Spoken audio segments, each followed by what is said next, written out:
성도 여러분, 또 한 번 새해 복 많이 받으시기 바랍니다. 우리 지난주에 우리 김진영 장로님의 정말 어떤 힘든 장례식을 치르게 되었는데, 오늘 그 유족 전부가 본교회를 출석해 주셨습니다. 다시 한번 우리 유족들에게 하나님의 위로하심이 함께하기를 간절히 바라고, 주의 축복 가운데 또 남은 세월 사실 때 아버지의 어떤 신앙을 본받아 우리 하나님과 동행하시는 가족들 되기를 간절히 바랍니다. 설교 시간이지만 잠깐 우리 오신 손님들을 좀 소개해야 될 것 같아서 소개한다면, 우리 이번 구정에 우리 김성희 집사님 집에서 모이기로 했나요? 우리 친정 어머니 박순례 집사님 오셨고, 그 다음에 동생 가족들이 오셨는데 김건태, 장순미, 김승아님 오셨습니다. 우리 아멘으로 우리 환영하도록 하겠습니다. 그 다음에 우리 김금옥 집사님의 둘째 아들 박승범, 그 다음에 며느리 김가은, 아들 이든이가 우리 장업반에서 지금 예배 드리고 있는데 우리 아멘으로 환영합시다. 그 다음에 육경희 집사님, 우리 아들 가족 이보연, 정선아, 정후, 이정우 오셨습니다. 진심으로 환영합니다. 아멘으로 환영하겠습니다. 그리고 이 시간에 저를 가장 집중해서 보는 한 영혼이 있는데, 조아현이라고 장업반에 있는데 제 손녀가 왔어요. 집중하여 보는 손녀를 향하여 설교하는 제 심장이 상당히 떨립니다.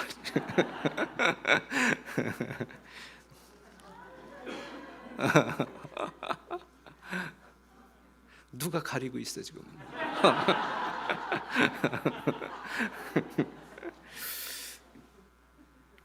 자, 오늘 시간에 제가 여러 어른들 일일이 찾아뵙고 세배 드리지 못할 것 같아요. 이 시간에 새해 복 많이 받으시는 걸로, 이 인사로 그냥 세배 받으셨다 생각하시고 세뱃돈은 나중에 챙겨주시기 바랍니다. 자, 오늘 이 시간에 우리가 함께 나누고 싶은 말씀은 우리의 유일한 희망이라고 하는 제목을 가지고 말씀을 나누도록 하겠습니다. 먼저 누가복음 21장에 있는 말씀을 보면, 첫째에 큰 지진과 기근과 온역이 있겠고 또 무서운 일과 하늘로서 큰 징조들이 있으리라 그랬어요. 명절에 어울리지 아니하는 말씀 같아요, 그죠? 그러면서 마지막 사건에 나와 있는 말씀을 보면 하나님의 영은 지구에서 떠나가고 있다. 지금 현재를 이야기하고 있는 거예요. 하나님의 성령은 이 지구에서 떠나가고 있다. 하나님께서는 당신의 손을 거두고 계신다. 화재와 홍수, 지진, 땅속 깊은 곳으로부터의 폭발, 육지와 해상에서의 재난 등은 하나님의 영께서 항상 사람들과 함께 다투지 않으실 것이라는 경고이다 그랬어요. 사람들과 이제 상관하지 않겠다라고 하는 경고의 수많은 일들이 이 세상 곳곳에서 일어나고 있다. 이러한 상황이 펼쳐지고 있을 때에 우리의 희망은 어디에 두어야 할까? 어떤 나라에 우리의 희망을 두어야 할까? 아니면 어느 사람에게 우리의 희망을 두어야 할까? 그러한 것이 있을까요? 그러한 사람이 있을까요? 없단 말이죠. 없다. 유월절은 기념적인 동시에 표상적인 것이다. 그것은 과거의 애굽에서 구원받은 사실을 가리킬 뿐 아니라 장차 그리스도께서 당신의 백성을 죄의 속박에서 해방하시기로 되어 있는 더 큰 구원을 예표하는 것이다. 희생 제물로 바쳐진 새끼 양은 우리들의 구원의 유일한 희망이신 하나님의 어린 양 곧 그리스도를 나타낸다 그랬어요. 시대를 막론하고 모든 역사 속에서 우리의 유일한 희망은 오직 예수 그리스도. 더더군다나 이 마지막 시대에 수많은 어떤 그 사건들이 벌어지고 있는 이때에 우리의 유일한 피난처, 유일한 희망은 오직 그리스도 한 분밖에 계시지 않다라고 하는 사실이죠. 이 설날 선물로 하나님께서 여러분들에게 주실 수 있다고 하면 누구를 주시겠어요? 무엇을 주시겠어요? 그것이 바로 예수 그리스도 아니겠습니까? 이 설날 예수 그리스도를 하나님께로부터 주시는 선물로 받아 경험하게 되시기를 간절히 바랍니다. 인류는 위로 하나님께로 향하는 것이 아니라 아래로 사단적인 것으로 향하는 경향이 있다. 오늘날 많은 사람들의 삶의 모습이 이렇단 말이에요. 위의 것을 구하고 살아야 할 우리들이 너무나 세상에 집착하여 살아가고 있다.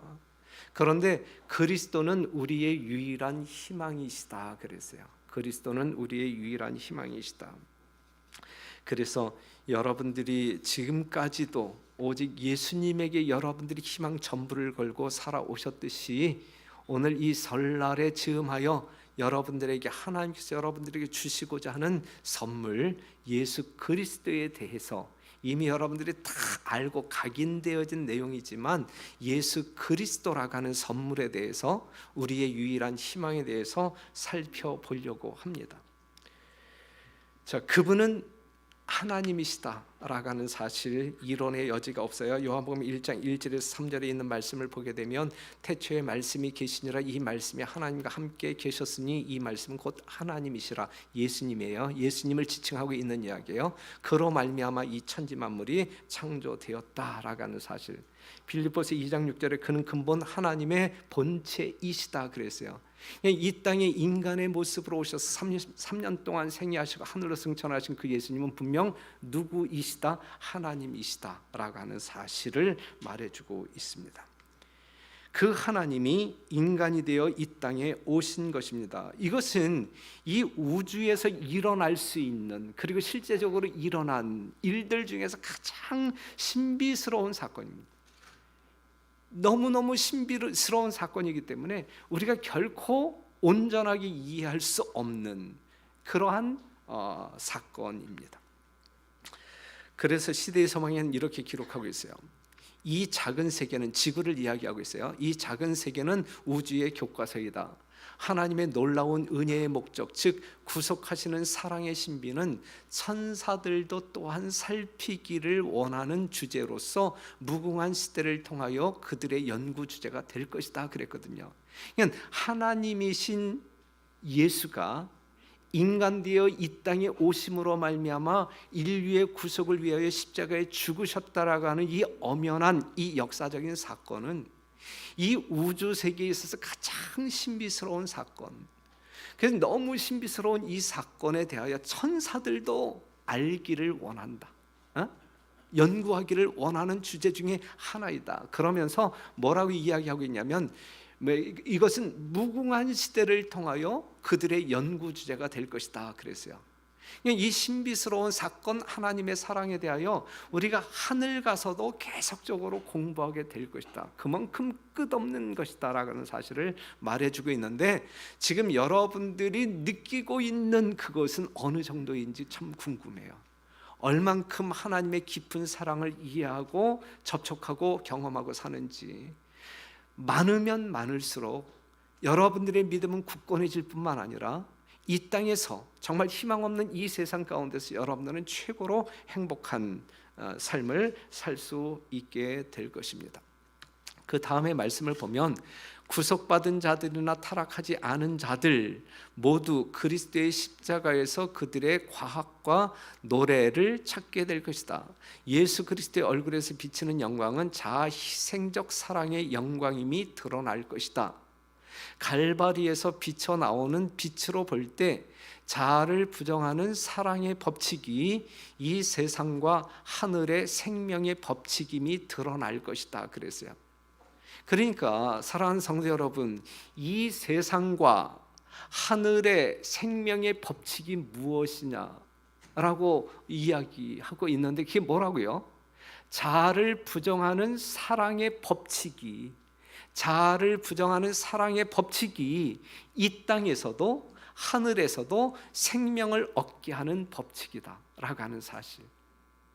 성도 여러분, 이 23년도 새해를 맞이하여 처음부터 끝까지 우리는 오직 하나님께 영광 돌리기 위하여 우리의 자아를 부인하고 하나님의 사랑에 의존할 뿐만 아니라 그 능력으로 말미암아 생애하는 여러분과 제가 되기를 간절히 바랍니다. 이러한 사랑을 하나님 되신 예수 그리스도가 인간 되어 우리에게 극명하게 보여주었다라는 사실, 이 엄청난 사랑을 여러분과 제가 경험하게 되기를 간절히 바랍니다.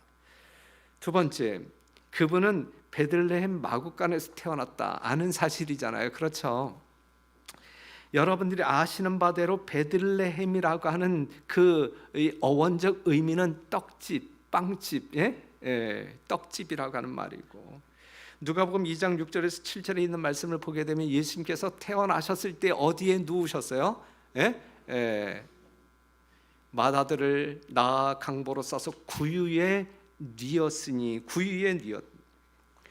왜 예수님이 구유에 누웠을까? 왜 구유에 누웠을까?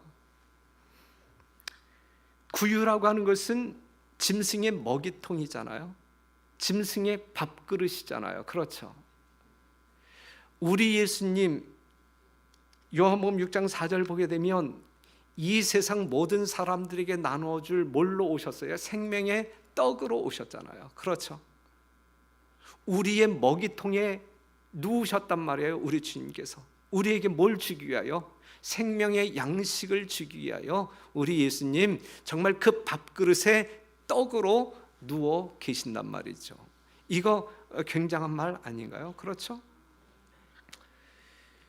예수님은 영적으로 갈급한 심령을 가진 사람들의 참 양식이시다. 인생의 의미를 깊이 생각하고 영적으로 무엇인가를 갈망하는 사람에게 우리 예수님께서는 생명의 떡으로 다가가신다라고 하는 사실이죠.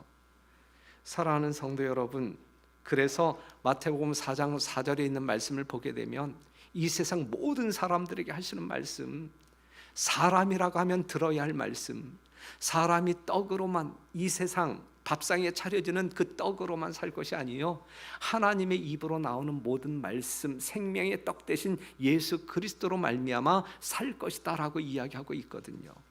생명의 떡으로 이 땅에 오신 그 예수님을 여러분들이 영접함으로 말미암아 영원한 생명을 누리시는, 정말 이 우주의 거민들이 부러워할 수 있는 여러분과 제가 되기를 간절히 바랍니다.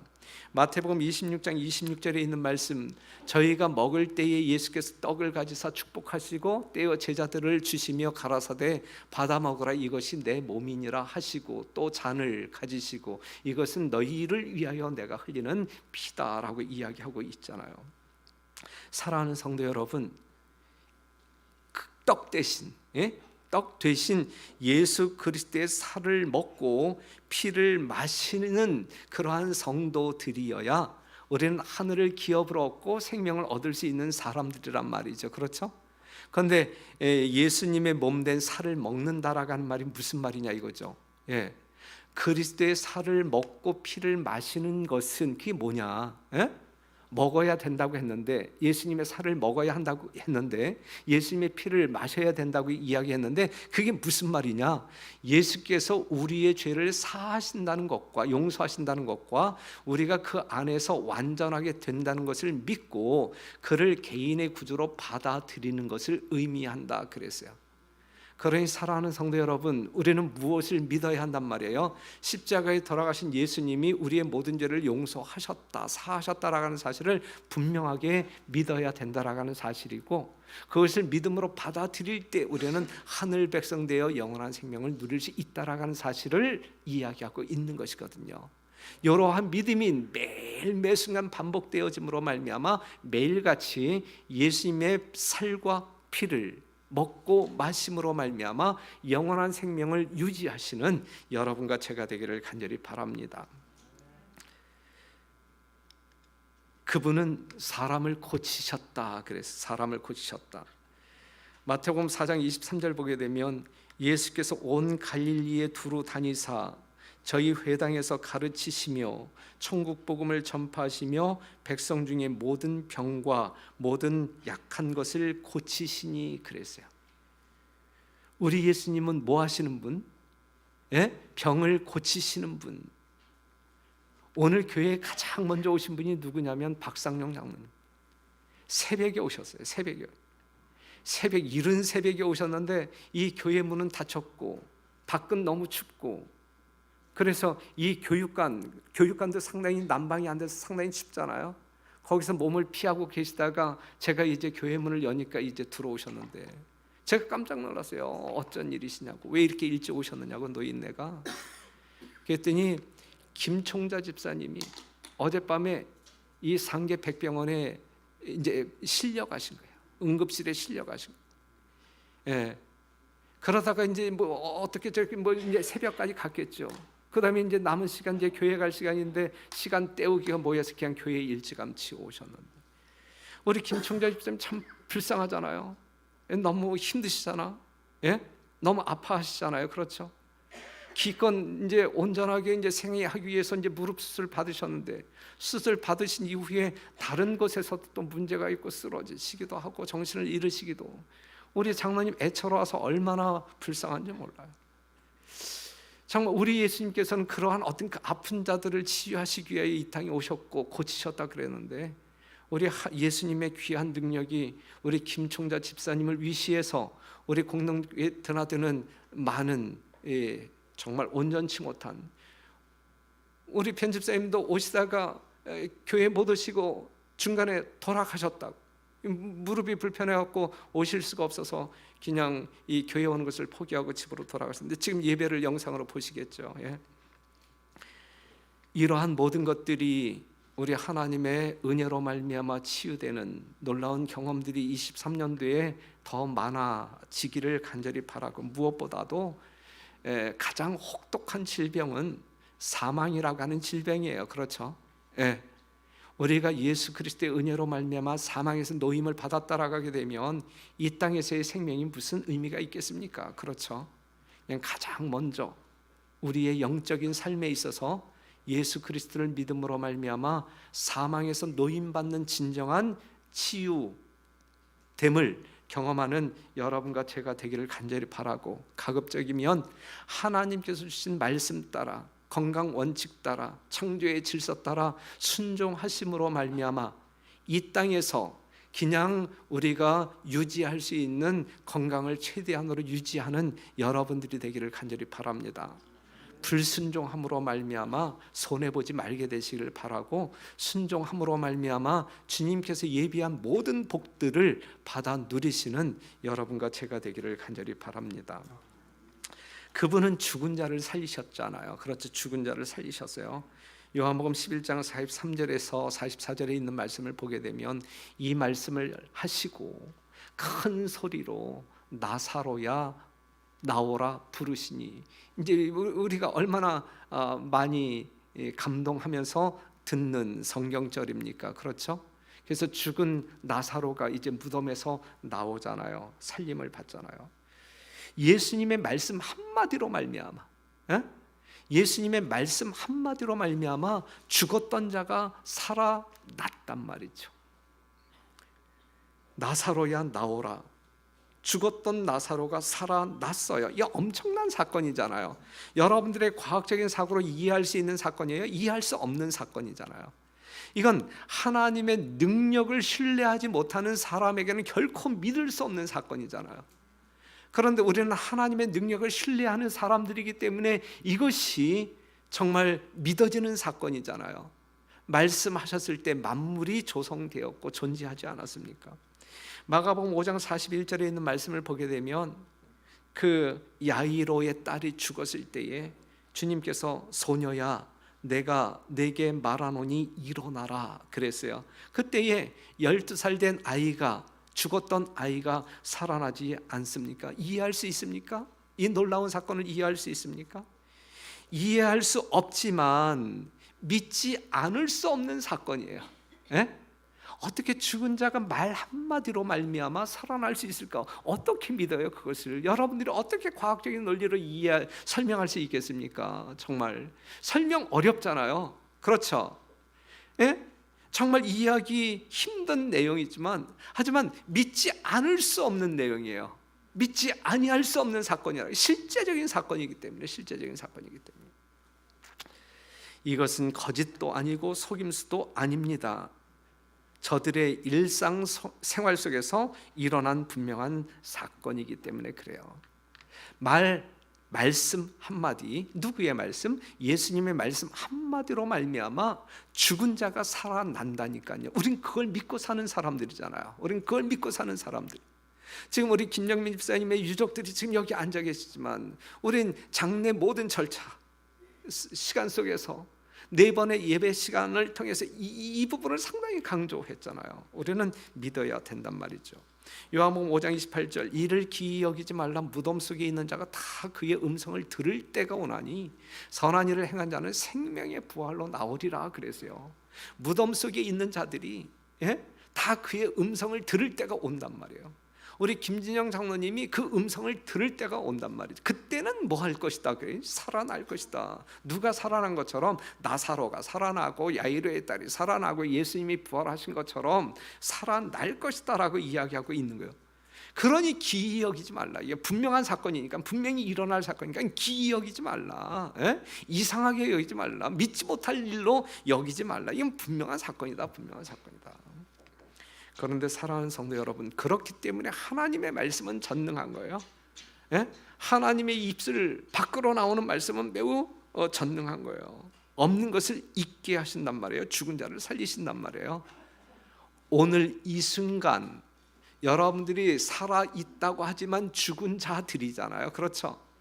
하지만 예수님의 음성을 들을 때 죽은 자들이 살아난단 말이에요. 예수님 재림 때 무덤 속에 있는 자들이 그의 음성을 듣고 일어날 뿐만 아니라 오늘 이 시대에 우리가 주의 음성을 듣는 모든 사람들은 영적으로 살아난단 말이에요. 사망에서 생명으로 옮겨진단 말이죠. 그렇기 때문에 듣는 것이 중요해요. 누구의 음성을? 주의 음성을 듣는 것이 매우 매우 중요하다. 누구든지 듣는 자는 살아날 것이다 라는 사실을 믿고 믿음으로 생애하시는 여러분과 제가 되기를 간절히 바랍니다. 그런데 그분이 죽었어요. 예수님이 죽으셨어요. 마태복음 27장 50절을 보게 되면 예수께서 다시 한번 큰 소리를 지르시고 숨을 거두셨다. 이게 예수님의 마지막 장면이에요. 이 땅에서의 마지막 장면. 마태복음 27장 54절에 있는 말씀을 보게 되면 백부장이 뭐라고 고백하냐면 이는 진실로 하나님의 아들이었도다. 하나님의 아들로서 지금 십자가에 죽으신 거예요. 이렇게 고통스럽게 큰 소리를 외치면서 죽으신 거예요. 이제 왜 죽으셨느냐가 중요한 거지. 로마서 5장 8절, 우리가 아직 죄인 되었을 때, 우리 지금 이 자리에 앉아 있는 우리가 아직 죄인 되었을 때에 그리스도께서 우리를 위하여 죽으심으로, 십자가의 죽으심으로 하나님께서 우리에게 대한 자기의 사랑을 확증하셨느니라 그랬어요. 예수님의 죽으심의 사건은 우리 하나님이 이처럼 여러분들을 사랑한다라는 그 사랑의 확증임을 여러분들이 받아들이셔야 합니다. 그걸 믿는 것이 우리의 믿음이란 말이죠. 이보다 더 큰 사랑이, 이 우주적으로 신비스러운 이 사랑이 우리를 위한 것이라고 지금 이야기하고 있는 것이거든요. 여기에 대한 믿음이 갈 때, 정말 이 사건을 통하여 우리가 하나님의 참 사랑을 깨닫는 신뢰가 일어날 때, 그보다 더 위대한 영혼이 어디에 있고 그보다 더 행복한 영혼이 어디에 있겠습니까? 여러분들이 생각할 때 여러분들보다 더 행복한 사람 있으십니까? 여러분들보다 더 행복한 사람이 있다라고 생각하는 사람들은 진짜 행복할까요? 행복하지 아니할까요? 나보다 더 행복한 사람이 있다, 참 부럽다. 이 부러운 마음, 이러한 마음을 가지고 사는 사람들이 진짜 행복할까요? 행복하지 아니할까요? 예수님 때문에 나만큼 행복한 사람이 없다, 난 최고로 행복한 사람이다 라고 정말 자기 확신 가운데 있을 때 진짜 행복한 사람이죠. 그렇죠? 맞습니까? 틀립니까? 여러분들이 그러한 주인공들이 되어주시길 간절히 바라요. 예? 그래서 모두가 최고로 행복한 사람들, 최고로 행복한 사람들이 모이는 교회는 어떠한 교회? 세상 천지에 공능용 교회밖에 없다, 이렇게 우리 교회밖에 없다. 이제. 그래서 예수님께서는 바로 십자가의 죽으심으로 말미암아 우리의 죄의 삭슬 지불하심으로 말미암아 우리를 자유케 하셨다. 우리를 자유케 하셨다. 우리는 더 이상 죄에 얽매일 필요가 없다라는 사실을 기억하시기를 간절히 바랍니다. 그리고 그분은 뭐 하셨어요? 부활하셨다. 부활하셨다. 마태복음 28장 6절 그가 여기 계시지 않고 그의 말씀하시던 대로 살아나셨느니라. 와서 그의 누우셨던 곳을 보라 그랬어요. 예수님의 부활은 예고되었단 말이죠. 예수님의 부활은 3일 만에 일어날 것이다 라는 이러한 어떤 그 부활은 예고되었다. 우리가 요한복음 2장 19절 보게 되면 이 사람들이 이제 예루살렘 성전을 이제 자랑할 때 예수님께서 하신 말씀이 뭐냐면, 야, 이 성전 헐어봐, 내가 3일 만에 다시 세울게. 말도 안 되는 이야기를 지금 주고받았단 말이죠. 그런데 지금 예수님께서 3일 만에 성전을 이렇게 회복시킬게, 이것은 뭘 가르쳐 이야기하는 거라 그랬어요? 자기의 육체를 가르쳐 말씀하신 것이라. 21절 죽은 자 가운데서 살아나신 후에야 제자들이 이 말씀하신 것을 기억하고 성경과 및 예수의 하신 말씀을 믿었더라 그랬거든요. 믿었더라. 바로 이 예수님의 부활 사건에 대해 예수님께서 친히 하신 말씀 가운데 이미 예고되었단 말이죠. 그렇기 때문에 예수님이 만에 하나 부활하지 아니하셨다면 그분은 구주가 아닌 희대의 사기꾼이 되는 거예요. 맞아요, 틀려요? 하나님께서 하신 모든 말씀들이 역사 속에서 문자 그대로 다 성취되었잖아요.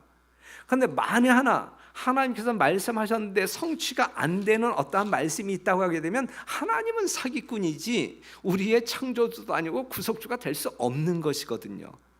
지금 이 지구 6,000년 역사를 통하여 하나님의 말씀은 문자 그대로 다 역사 속에서 성취되었단 말이죠. 하나님께서 말씀하신 그대로 성취되었단 말이죠. 예수님의 탄생도 마찬가지고 죽음도 마찬가지고 부활도 마찬가지고.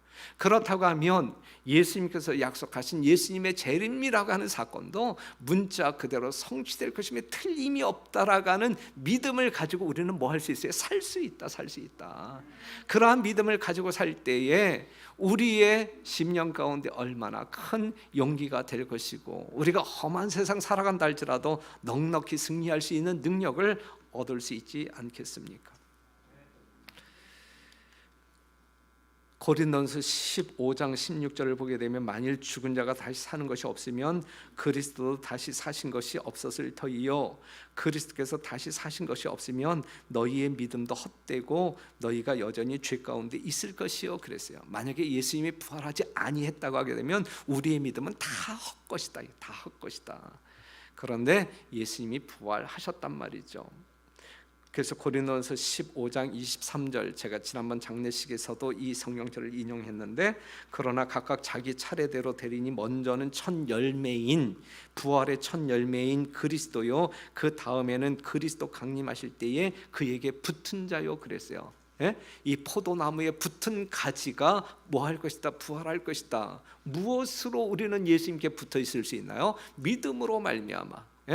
믿음으로 말미암아 우리가 하나님께 붙어 있는 자 되었을 때에 우리 주님이 이 땅에 오심으로 말미암아 우리는 부활하는 자가 될 수 있다. 부활하신 예수님께서 어디 가셨어요? 하늘로 가셨다. 그분은 하늘로 가셨다. 사도행전 1장 9절에서 11절에 있는 말씀을 보게 되면 많은 사람들과 이제 지켜보고 있는 제자들이 지켜보고 있는 중에 예수님이 올라가잖아요. 그러면서 이 천사들이 하는 이야기가 뭘 그렇게 쳐다보니 하늘로 가심을 본 그대로 그 예수님 다시 이 땅에 오실 거야 라고 이야기하고 있어요. 예수님께서는 33년 반의 이 지상생애를 마감하실 후 누구든지 저를 믿으면 구원 얻을 수 있는 길을 준비해 놓으시고 하늘로 가셨어요. 하늘로. 그런데 그냥 훌쩍 떠나 버리신 것이 아니라 다시 오시겠다라는 약속을 남겨놓고 하늘로 올라가셨어요. 그분이 하늘로 올라가신 후 이 땅에서 주님을 믿는 모든 사람들에게 또 다른 보혜사 성령이 강림하심으로 말미암아 예수님의 자리를 대신했어요. 그렇죠? 그렇기 때문에 이제 세상 끝날까지 우리와 함께 하시겠다라는 이 예수님의 약속이 성령을 통하여 지금 우리 중에 계신 성령을 통하여 그 약속이 이루어지고 있는 것이거든요. 성령의 은혜로 말미암아 예수님 발견한, 그리하여 구원을 찾은 여러분들의 삶 가운데 성령과 동행하심으로 말미암아 승리하는 생애를 살게 되시기를 간절히 바랍니다. 그분은 지금 어디에 계십니까?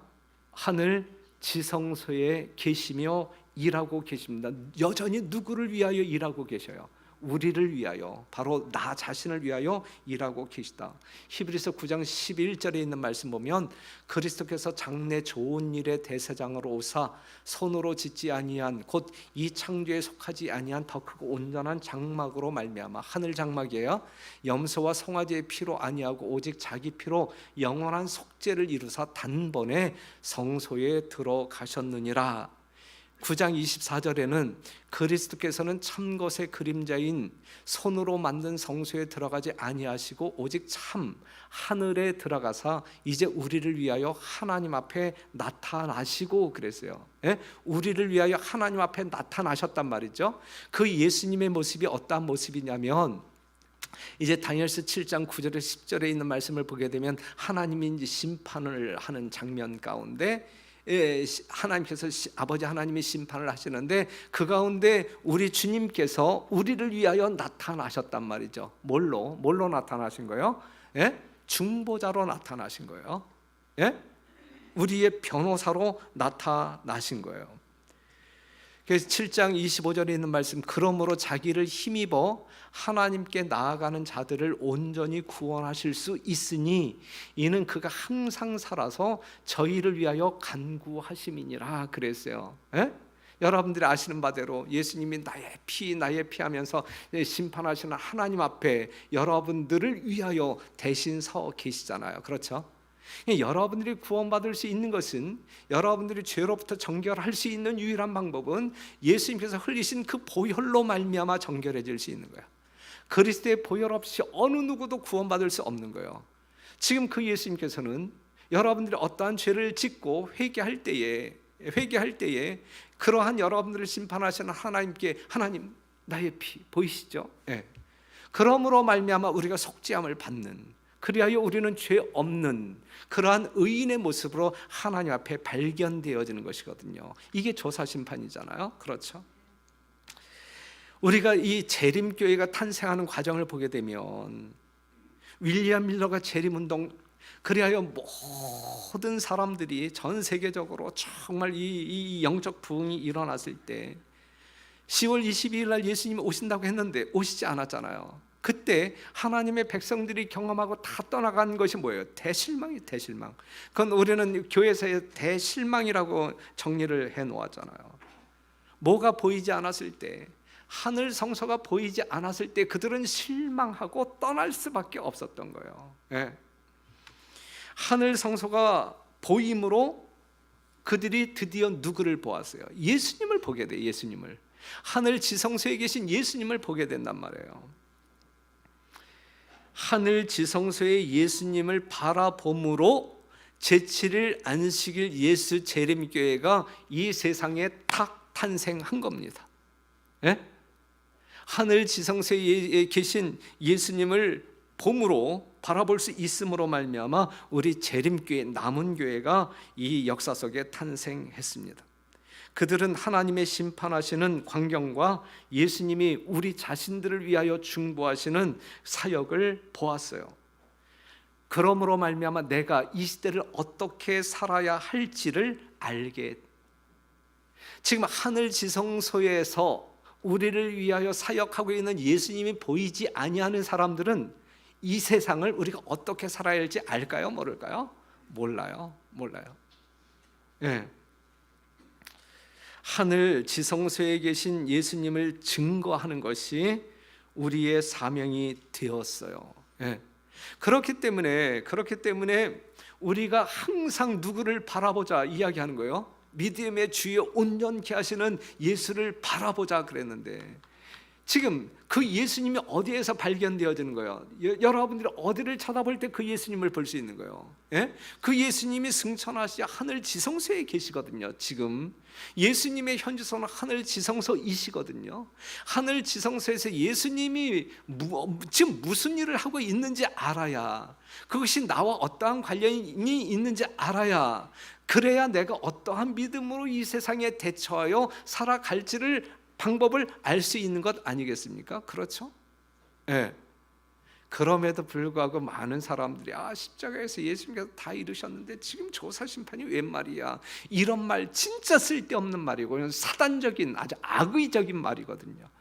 우리로 하여금 예수님을 바라보지 못하게 가로막는 아주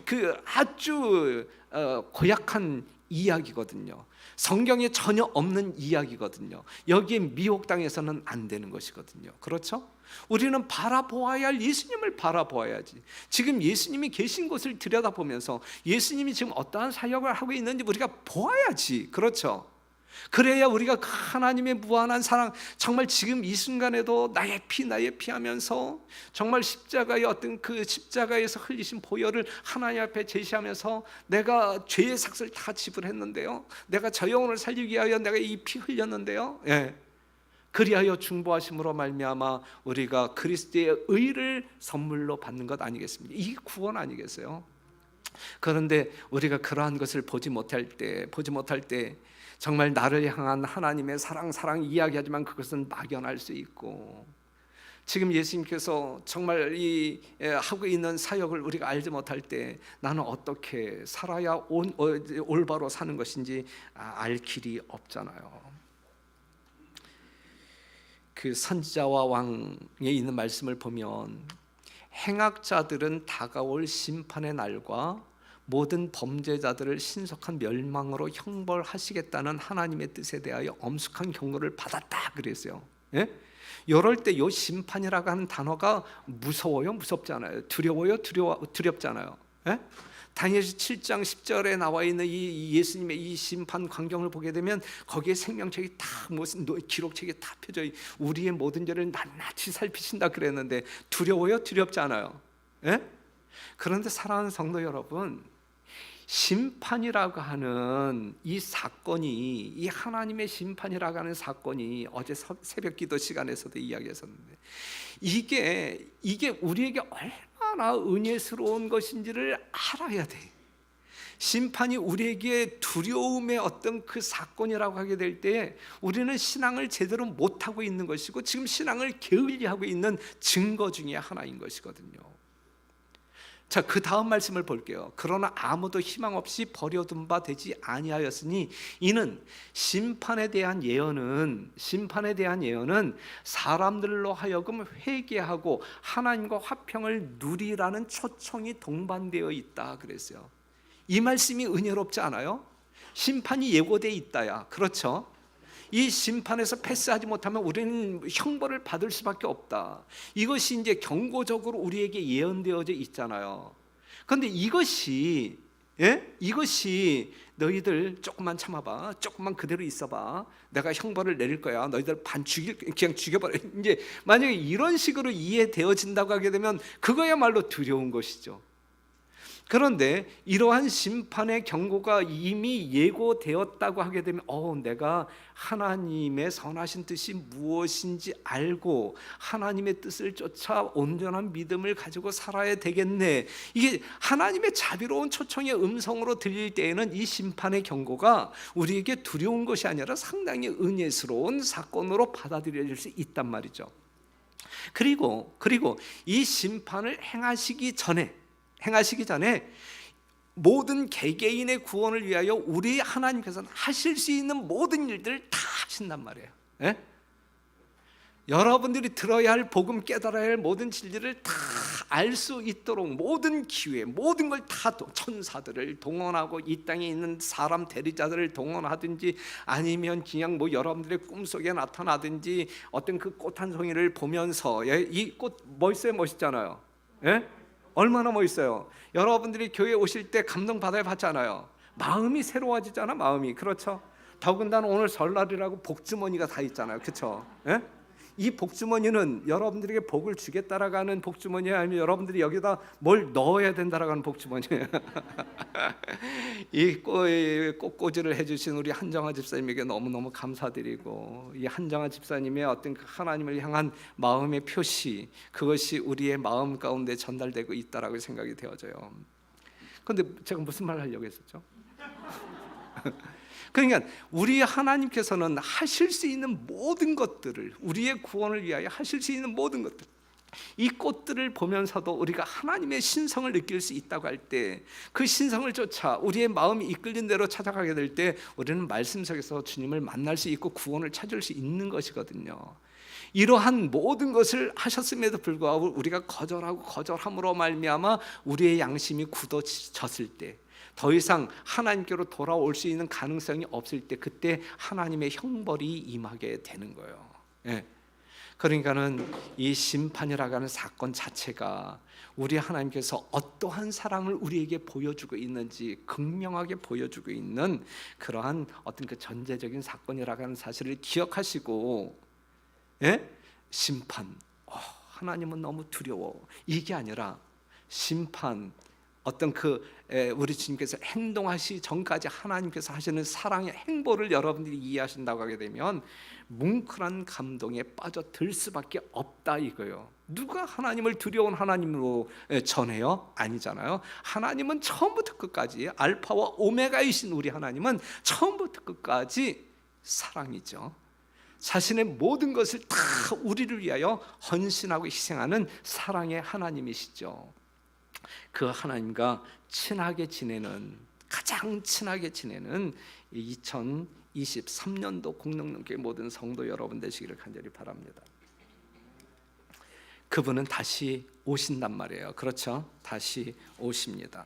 요한복음 14장 1절에 3절에 있는 말씀을 보게 되면 내가 다시 올게, 내가 다시 올게. 요한계시록 22장 20절에 있는 말씀을 보게 되면 내 진실로 속히 온다, 내 진실로, 아멘 주 예수의 옷이 없어서, 이게 이제 우리들의 반응이어야 된단 말이죠. 성경에서 가장 많은 약속이 뭐에 관한 약속이? 재림에 관한 약속, 재림에 관한 약속. 예수님의 초림에 관한 약속이 한 번 있다고 하면 재림에 관한 약속은 8번. 예수님이 여러분들을 사랑하시기 때문에 여러분들을 구원할 거야, 이 구원에 대한 약속이 한 번 있다고 하게 되면 재림에 대한 약속은 2번. 그만큼 가장 많은 약속, 가장 많은 약속. 마태복음 1장 1절부터 요한계시록 마지막 절까지 매 25절마다 내가 다시 올게, 내가 다시 올게, 내가 다시 온다라고 하는 재림의 약속으로 가득 차 있단 말이죠.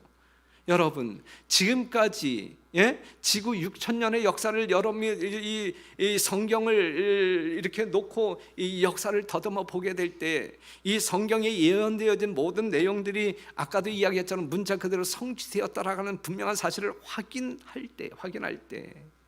확인한다고 하면 재림의 약속은 얼마나 더 분명하게 성취될 것이냐 이거예요. 한치의 오차도 없이, 정말 뭐 한 시간의 오차도 없이 정확히 예언을 이루시는 우리 하나님께서, 세상 역사를 주관하고 있는 그 하나님께서 이 마지막 세상 역사도 주관하고 계시는데, 그때가 되면 여러분이 준비되지 아니하였기 때문에 아직 오지 마세요 한다 할지라도 예수님 오신단 말이에요. 그때가 되면 여러분들이 믿든지 안 믿든지 우리 주님 분명히 오신단 말이에요. 그렇기 때문에 그 예수님의 재림에 대하여 분명히 확신하는 믿음을 가지고 2023년도를 사셔야 되는데, 어떻게 살아야 잘 사는 것일까? 이러한 예수님을 하나님께로부터 설 선물로 받으셨는데, 선물을 받은 우리들은 어떻게 살아야 정말 잘 사는 것일까? 잘 사는 것일까? 그것은 뻔하잖아요. 예수님의 오신다라고 하는 약속을 분명히 믿고 준비하면 돼. 이제는 예수님의 재림 준비에 만전을 기하는 우리 공릉동 교회가 되었으면 좋겠습니다. 지금 한국 경제나 미국 경제, 전 세계의 경제를 한번 봐봐요. 얼마나 심각해, 얼마나 불안해요. 예? 뉴스를 볼 때마다 아주 저려오거든요. 예? 정말 깜짝깜짝 놀라거든요. 예. 지금 일요일 휴업령의 분위기는 무르익어가고 있어요. 예수님의 오심이 심히 임박한 그러한 시절을 우리가 보내고 있는데, 이렇게 시간이, 예수님의 재림이 정말 우리 눈앞에 이르러 왔다고 우리가 정말 느끼고 확신한다고 하게 되면, 이제 그 준비에 만전을 기하자. 땅 끝까지 복음을 증거하는 일에 우리의 모든 것들을 희생하고 헌신하자. 이것이 재림 준비의 좋은 방법 중에 하나. 누가복음 8장 25절, 1월 성신에는 징조가 있겠고, 응? 맞습니까? 아니잖아. 이거 제자들에게 이르실 때 제가 무슨 말씀하실 것 드릴 것 같아요? 너희 믿음이 어디 있는? 예? 지금 이 자리에 계신 성도 여러분, 하나님의 거룩한 보혈로 사신 바 된 성도 여러분, 우리 하나님께서 이토록 사랑하시는 성도 여러분, 우리 주님께서 여러분들에게 물어요. 너희 믿음이 어디에 있느냐? 어디에 있습니까? 여러분들의 믿음이 어디에 있느냐?